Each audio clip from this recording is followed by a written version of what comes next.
आप देख सकते हैं क्वेश्चन का पूछा गया आरआरबी एनटीपीसी में 4/1/2021 को इवनिंग शिफ्ट में पूछा गया है। इस वीडियो को देखने के बाद आज के बाद जब भी इस टाइप क्वेश्चन आएगा तो आप इसको चुटकी में सॉल्व कर सकते हैं। ठीक है, तो आपको क्वेश्चन में दिया गया है एक संख्या में पहले 20% की कमी की जाती है और फिर 15% की वृद्धि की जाती है। तो इस प्रकार प्राप्त संख्या वास्तविक संख्या से 64 कम है। तो वास्तविक संख्या क्या है क्वेश्चन कह रहा।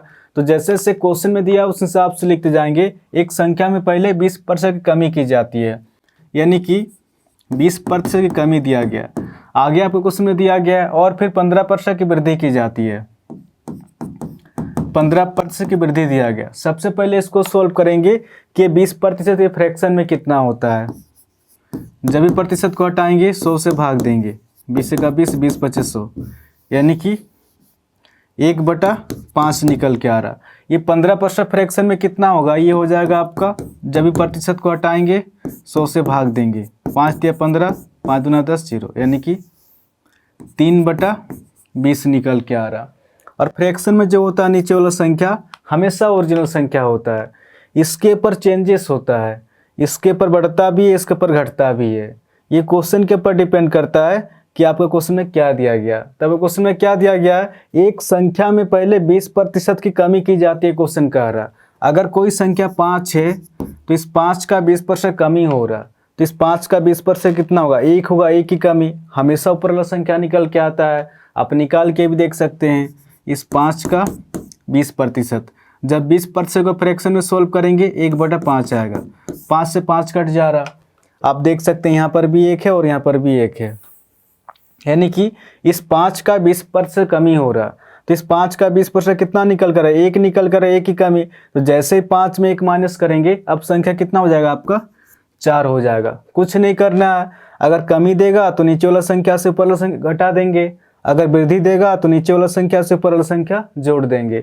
इस क्वेश्चन में क्या देगा, वृद्धि दिया गया है तो 20 से ऊपर वाला संख्या 3 जुड़ के कितना हो जाएगा आपका, 23 हो जाएगा। अब इसको सॉल्व करेंगे, 4 × 4, 4 × 5 20, यानी कि 5 बचे, ये 25 निकल के आ रहा और ये आपका 23 निकल के आ रहा।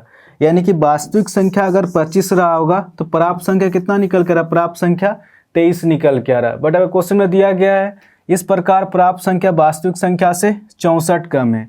इस डाटा के अनुसार अगर देखा जाए तो प्राप्त संख्या वास्तविक संख्या से कितना कम है, इस डाटा के अनुसार 2 कम है। बट 2 कम नहीं है, एक्चुअल में आपका संख्या दिया गया है। इस प्रकार प्राप्त संख्या वास्तविक संख्या से 64 कम है।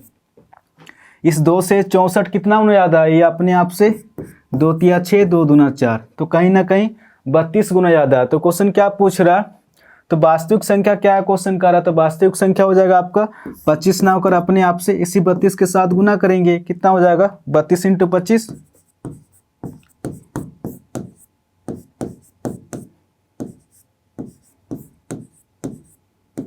800 हो जाएगा। क्वेश्चन क्या पूछ रहा था, वास्तविक संख्या क्या है क्वेश्चन कर, तो वास्तविक संख्या हो जाएगा आपका ऑप्शन ए इसका सही आंसर होगा, 800 हो जाएगा। ठीक है,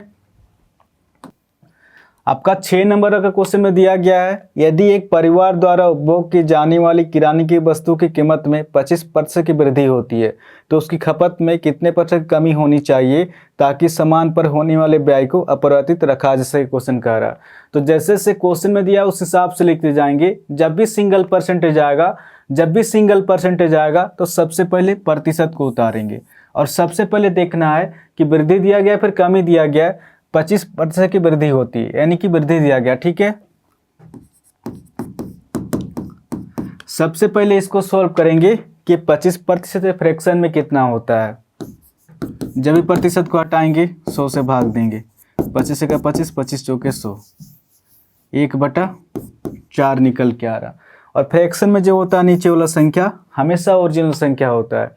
इसके ऊपर चेंजेस होता है, इसके ऊपर बढ़ता भी है, इसके ऊपर घटता भी है। ये क्वेश्चन के ऊपर डिपेंड करता है कि आपको क्वेश्चन में क्या दिया गया। तब क्वेश्चन में दिया गया है यदि एक परिवार द्वारा उपभोग की जाने वाली किराने की वस्तु कीमत में 25% की वृद्धि होती है, क्वेश्चन में दिया गया। अगर किराने की वस्तु कीमत अगर 4 रुपया रहा होगा तो इस 4 का 25% वृद्धि हो रहा, तो इस 4 का 25% कितना होगा, 1 होगा। 1 की वृद्धि हमेशा ऊपर वाला संख्या निकल के आता है।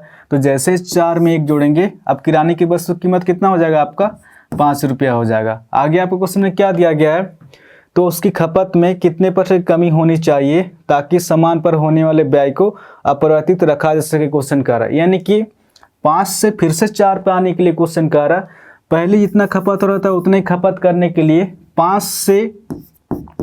जब 5 से 4 पे आएंगे तो 5 पर 1 की कमी करना पड़ेगा, तभी जाके 4 पे आएंगे। और प्रतिशत निकालने के लिए गुना 100। अब इसको सॉल्व करेंगे तो डायरेक्ट आंसर निकल के आएगा, कितना पे कट रहा है ये, 5 दूना 10, 0, 20 का 20%। तो इस क्वेश्चन का जो आंसर हो जाएगा आपका 20% हो जाएगा। ठीक है, ऑप्शन ए इसका सही आंसर होगा।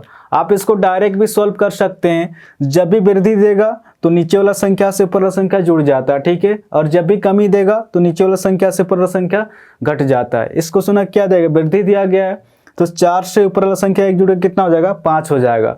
आप इसको इस तरह से सॉल्व कर सकते हैं। ठीक है, आशा करता हूं आज के बाद जब भी इस टाइप का क्वेश्चन आएगा तो आप इसको इजीली सॉल्व कर सकते हैं। ठीक है, इस चैनल को आप लोग सब्सक्राइब कर सकते हैं, कुछ ना कुछ तो नया सीखने को जरूर मिलेगा। तो आज के लिए इतना ही, फिर नेक्स्ट वीडियो मिलेंगे। धन्यवाद।